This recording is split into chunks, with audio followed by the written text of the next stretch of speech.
Hey everybody, Rob Cairns here, and today I'm here with another digital marketer, Shiv Gupta. How are you today, Shiv?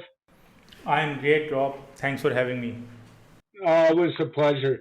So today I thought I'd dive into, and if you could tell the listeners a little bit about your background, how you got into digital marketing, and how that sort of came about. Yeah, sure.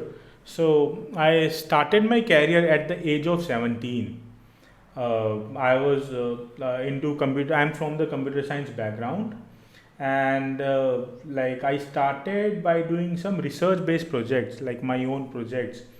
And later on, I got little bit popular because of those projects. And one of my initial clients, like his name was also Rob. His name was Rob Nugaria, encouraged me to open up my own agency. So at that point of time, I opened up my digital marketing agency, and here we are with Incrementors. Yeah, and how long you been running your own agency now, Shiv? Yeah, I have been running this agency from the it's almost a decade. From the past 10 years, I am into this, and I like started almost 12, 13 years back.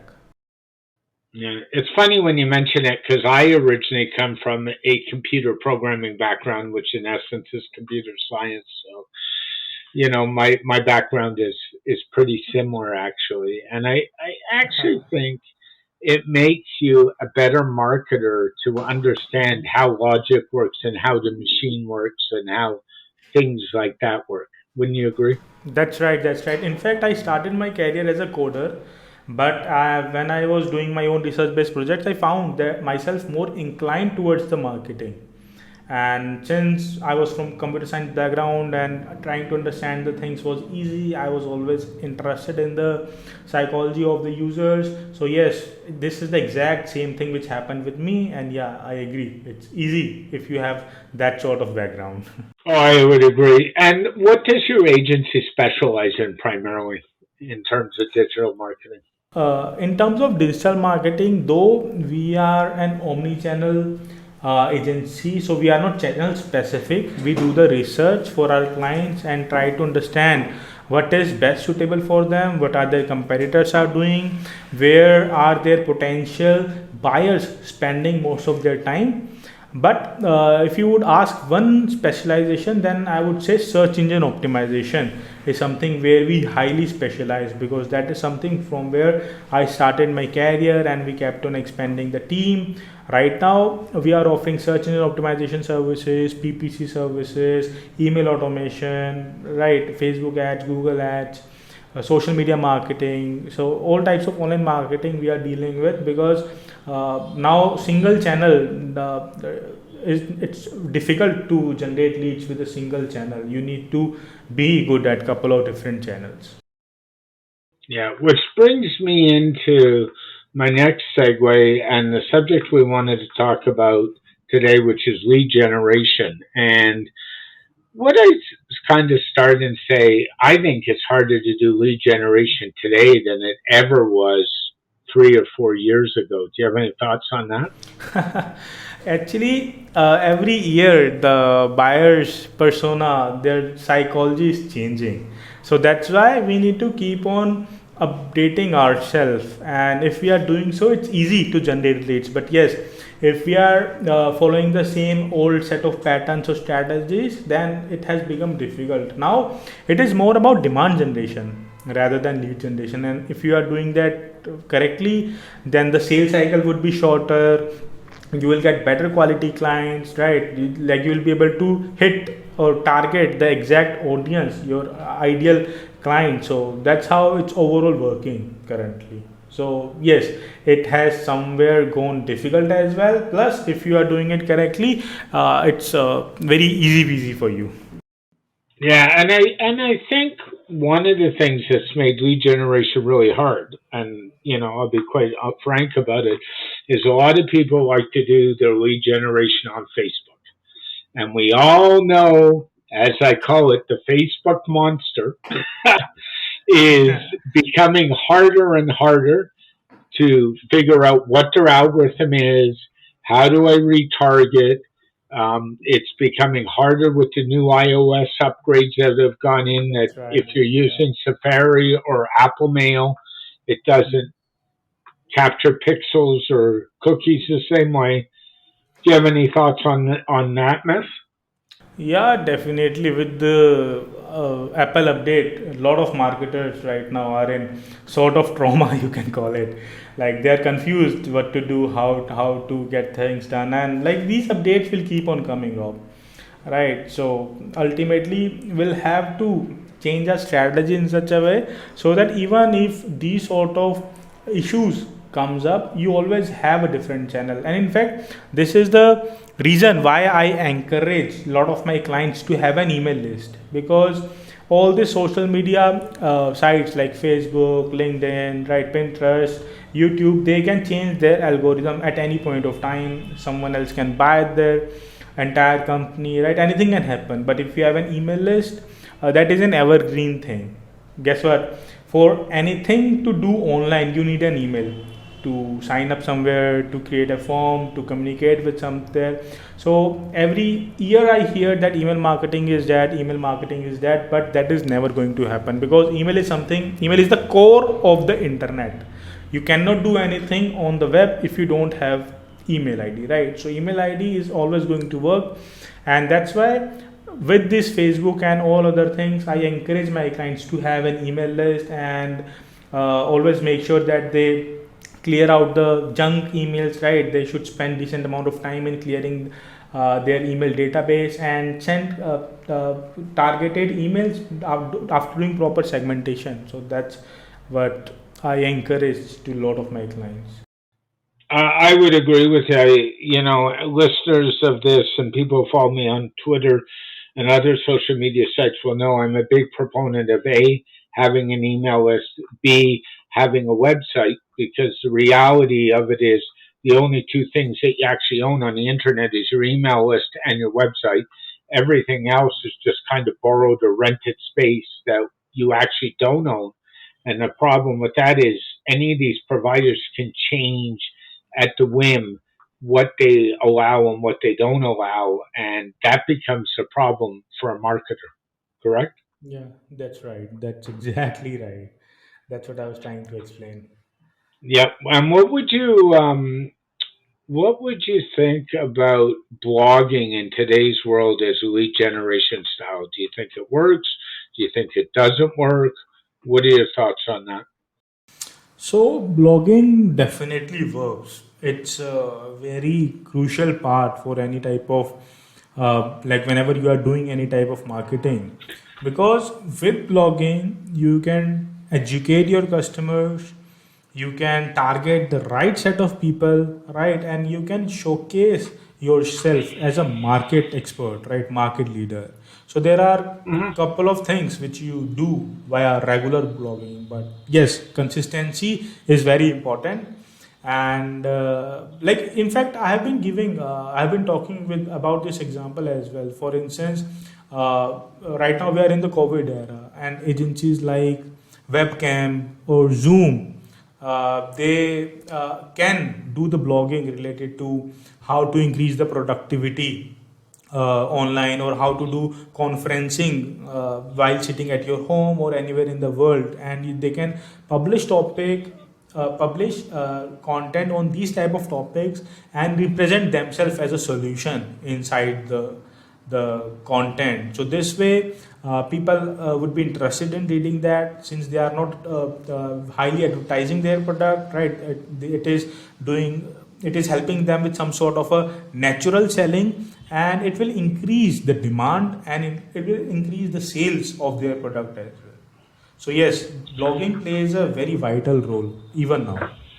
I would agree. And by extension of blogging, for about 2 years now, for my agency, I haven't done traditional blogging, believe it or not.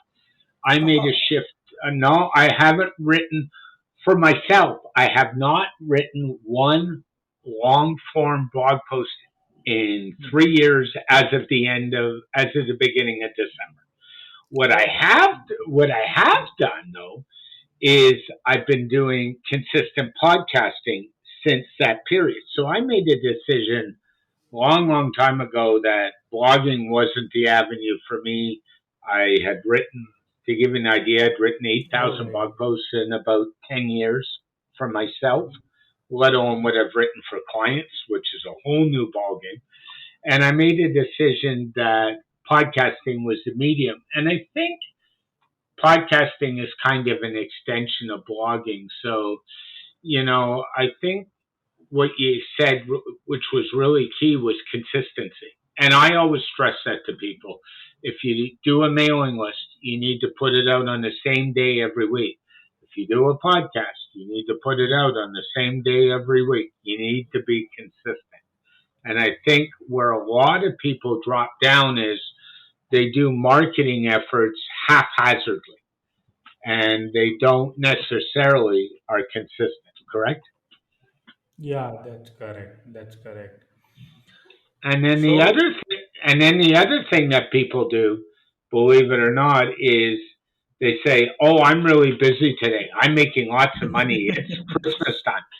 So what they do is they stop all their marketing efforts and they don't ramp up their marketing efforts till they're not busy. And what they don't understand, especially doing lead generation, is it's a long term strategy. It's not a let me throw a $5,000 product out at you and say, I've got you. It doesn't work that way, right? So people need to get with the program and kind of realize they got to market consistently all year round. yeah, that's right. That's right. So yes, like whether you do blogging or whether you podcasting, it is important to stay consistent and to stick on the interest area of your targeted audience. That's what the like most important thing which matters. Even if you don't do either of them, even if you are creating just the videos, or if you are creating just sending the newsletters, right? It's up to you, whatever you are doing, whatever is suitable based upon your industry. But ultimately you need to make sure that you are coming in front of your audience again and again, so you need to make sure that they never forget about you. So that's what I feel is very important. No, I would agree. There's a marketing philosophy that says it takes somewhere between So 10 and 15 touches. Some touch people points, say yes. 7, but 10 to 15 for people to actually see your product. And that's not even getting you to buy, that's just to recognize it. And what people need to understand is that's the reason why when you turn on a sporting event, you see an ad from Coca Cola 15 times in the middle of a 3 hour event. They're just trying to get you to the point where you recognize their brand, and then you go from there, right? So That's right. it's just Yeah, really hard. yeah, that's absolutely correct. Right. Yeah. It takes around 7 to 10 touch points for any potential buyer to make a decision. So you need to make sure that you keep coming in front of them. It can be via different mediums, and this is the only reason why a lot of agencies are trying to come in front of their targeted audience in different formats, whether it is sending them email broadcast, or maybe it is through their blog, or maybe podcasting, or maybe, like for instance, right now I'm coming as a guest in your podcast, right? So be going as a guest, or maybe hosting a podcast. So it can be anything, but you need to make, or maybe retargeting ads, but you need to make sure that you keep on coming in front of them again and again, so that they start recognizing you, and that will eventually help you in generating a sale. That is true. So for a small business, so say let's take for example a small retail store that's not part of a national chain. What would be the best way for them to start doing lead generation? All right, awesome question, awesome question. So for a small business, the most important thing which I would like to bring here in through the medium of your lovely podcast is that they need to have the correct mindset. They need to understand that they are a small business, right? And they should not try to beat the big guys, because if they Yeah. will try to do so, they will just be exhausting their entire money, and they won't be able to receive the results and ultimately they'll have to shut down everything. They'll have to stop that campaign, because maximum they can wait for 2 months, 3 months, or a period of 6 7 months, right? And if they won't see any results, they'll have to shut down everything. On the other hand, big brands can spend for entire year, right, to make sure that they are warming up their audience and to generate the sales at a later stage. That is the most important thing which I feel. Second is, Yeah. which I tell to a lot of my clients, is that it is better to be a bigger fish in a small pond rather than to be a very small fish in a big pond. So small businesses have an advantage. They can be a little bit more personalized. They can be very highly like specific, but which and this thing is difficult for bigger businesses. So small businesses should focus on some specific set of areas or their expertise, which they should then go and do the market and try to generate leads for that. So instead of competing with their competitors on all the areas, they should specialize in some specific areas and then market that, create USP against that. And once those things are ready, once that marketing material is ready, then they can go ahead and start doing branding for that, start doing marketing around those areas, and that's when they can very easily generate the leads. No, that's so true. And I'm a big believer that you actually, as a small business, you have to distinguish yourself from other businesses. And, we say, there's no point in fighting everything on price because that becomes a race to the bottom. And that is not a good idea. And frankly, at the end of the day, we actually term um, finding what's different, your inside advantage in the business. So what makes you different than your competitors? And I think too many times small businesses just try and emulate or copy the big businesses. Well, if they don't Yes. provide any different service, why should I use them? And I always kind of steer people towards a really good book called The Inside Advantage by Robert Bloom. It was written in 2009, but it's still relevant. And he talks about how to make your business different and why that matters. And I think that's really the key. Wouldn't you agree? That's right. That's right. In fact, another good book on this is Good to Great by Jim Yeah. Collins. Yeah, I've read that book several times. Yeah. It's almost a must read. So once we establish that, what techniques besides an email list do you suggest for a small business? So, for small businesses in email list, I would suggest that they should not like try to heavily expertise, like they should not try to heavily advertise themselves.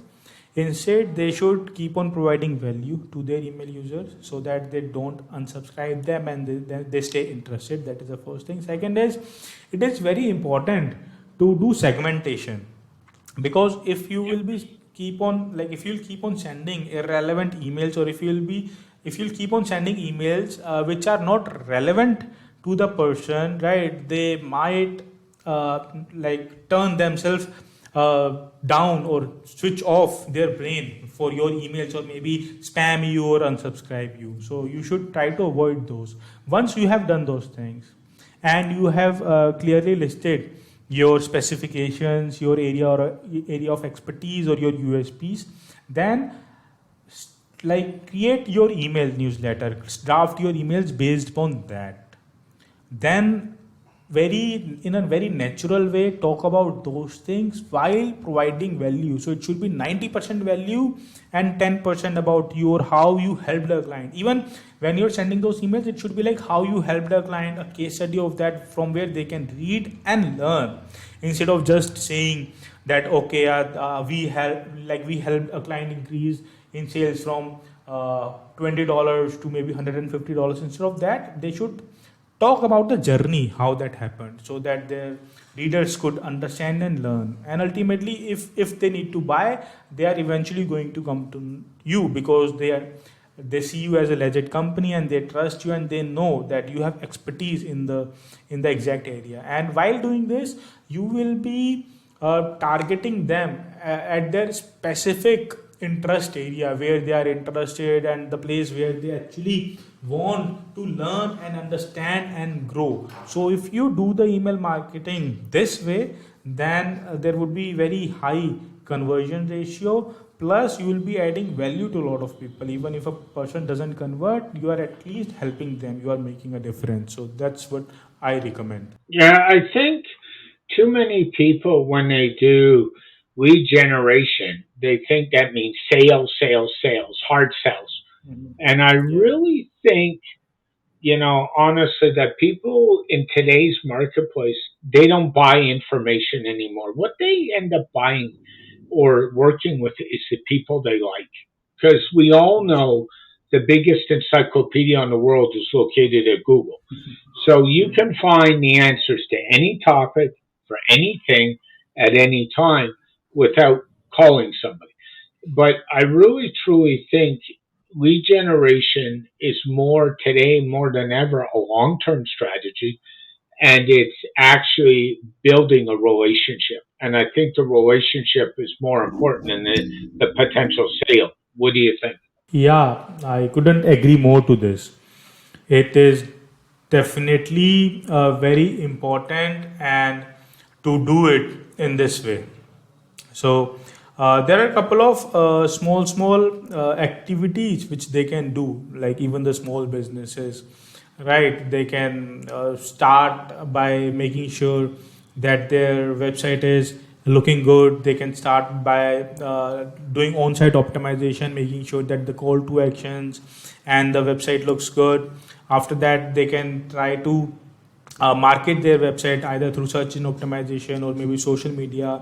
And since a business is on small budget, instead of running the ads completely, they can run remarketing and retargeting on Facebook and Google, because the cost is very less, and it gives them another touch point with their users. So overall, combining all these things would help them heavily in generating overall more sales and a better branding for themselves. And yes, you are completely right on the spot when you say that people these days are thinking lead generation as only sales. And I won't even blame the people. I think this is because of our traditional system, like how we measure the performance. And even these days, what I see in a lot of companies we work with, marketers, they only work on creating the brochure, or they work on creating the supportive material for their sales team, and they call it a marketing.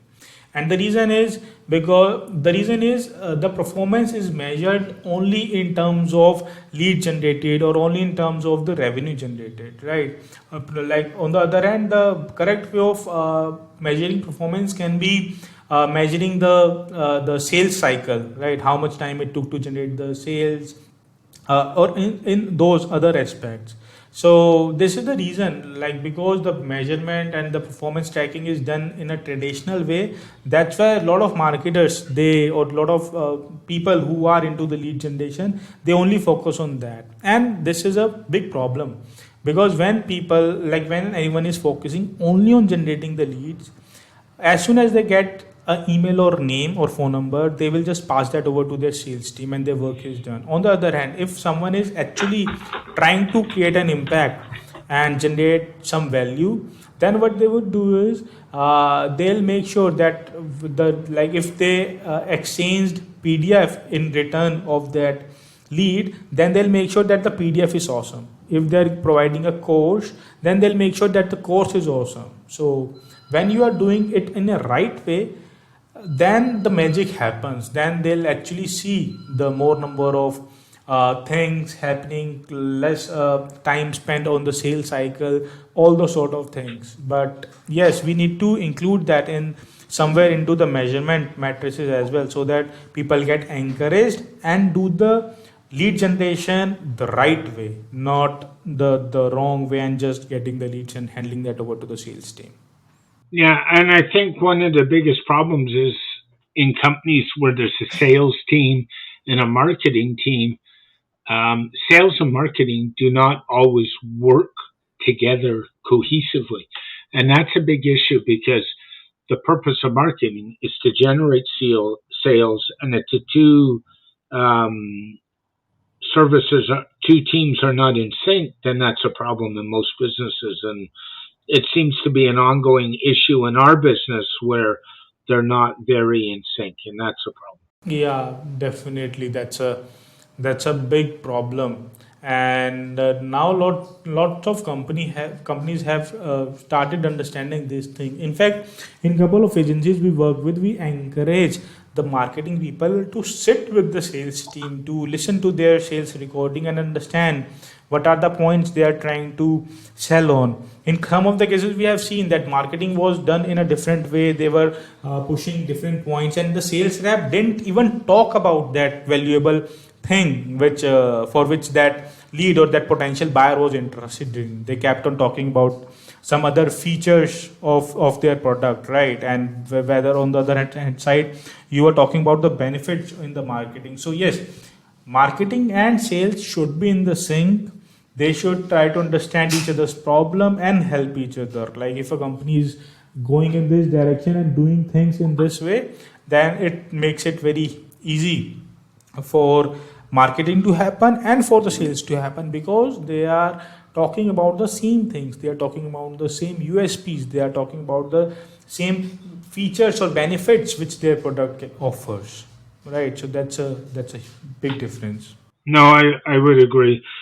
So, and then the other problem becomes, we talk about lead generation as a strategy, and the reality of it all is many companies, they actually don't have a budget to do lead generation. And I think if you're in business, lead generation has to be part of your marketing strategy, and you have to have a budget. And I don't know why, but with small businesses, they say, "Oh, I'll just do it." Well, there's still a budget based on time, based on effort, based on paying somebody. There's always a budget, and I think they need to figure out that they need the budget for lead generation. Exactly. Like even like I explain this to some of the people who come across me and tell me that they don't have budget for leads. I tell them it is just like driving a car continuously without having any time to fill up for the petrol, right? Or the diesel or the fuel, whatever you call it. So it's always important to wait to do the right thing.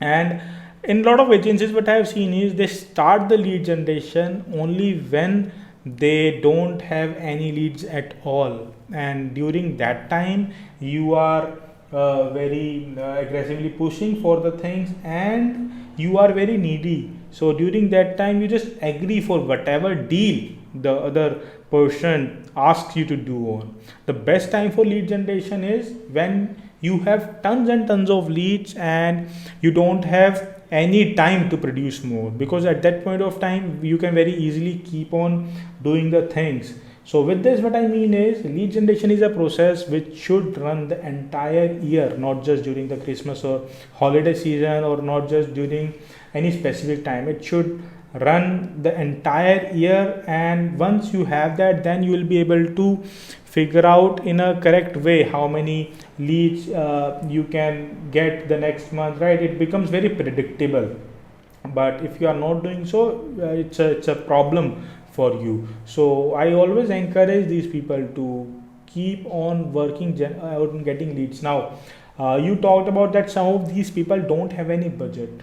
I completely understand that they probably have started out or they are not making huge profit, so that they could spend heavy amount of money. But that's absolutely fine. There are a lot of beautiful ways through which you can talk about your products and services. You can go out there without spending any penny. For instance, right now we are sitting here and doing a podcast, right? I didn't pay you or you didn't pay me anything at all, right? But we are still talking about things. So this is one way of doing marketing. Other than this is you can just find out the problems which your target audiences are facing and just write down solutions for it and publish a blog. You don't even need to hire fancy content writers or put beautiful images out there. You just need to talk, you just need to share about your, like, share your experience over there, right? So there are very small, you can create videos. It's free of cost to upload videos on YouTube, right? You just need to make sure that the content which you are producing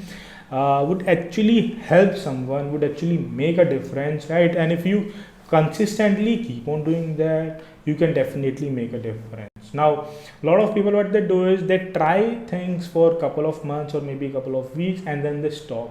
So to all of them who are listening to this podcast, I just want to tell you that please continue doing the things and magic will happen to your life, magic will happen to your business. You'll just have to continuously doing that so that you keep on improving there, you keep on growing there, and you'll understand more methods. So like, I'm not even saying do all these things, do video, podcast, blogging, this and that, or maybe social media sharing. I'm just saying maybe start with one, continuously keep like doing that. After that, move to another one if possible. Otherwise, keep on improving on the first one. And once this thing happens, eventually you will see that leads would start generating, and you will start getting consistent amount of leads. But ultimately you need to be consistent there, you need to consistently go out there, talk about your business, and make sure that people, more and more people, are getting to know about your business. That is so true, and I mean I know you said it again, and we've kind of beaten this one hard today. Is consistency matters more than anything else in whatever you do, and people need to realize that and it's not a case of how much you do; it's how consistent you do, and Yes. that's really the big issue. Thanks for joining me today. If somebody wants to get a hold of you to talk lead generation or any digital marketing, how's the best way? So if someone wants to connect to me, they can reach out to me through my website. It's incrementors.com, incrementors.com. Or on YouTube, they can just type my name, Shiv Gupta Incrementors, or maybe Shiv Gupta Marketing. From there, they can reach out to me. Thanks so much, Shiv. Have a wonderful day. Thanks a lot, Rob. It was nice conversation. I really enjoyed the entire 30 minutes we had, and yeah, I wish you the same thing. Have a great week ahead. A very special thank you to Shiv Gupta for joining me on this week's edition of the SDM Show.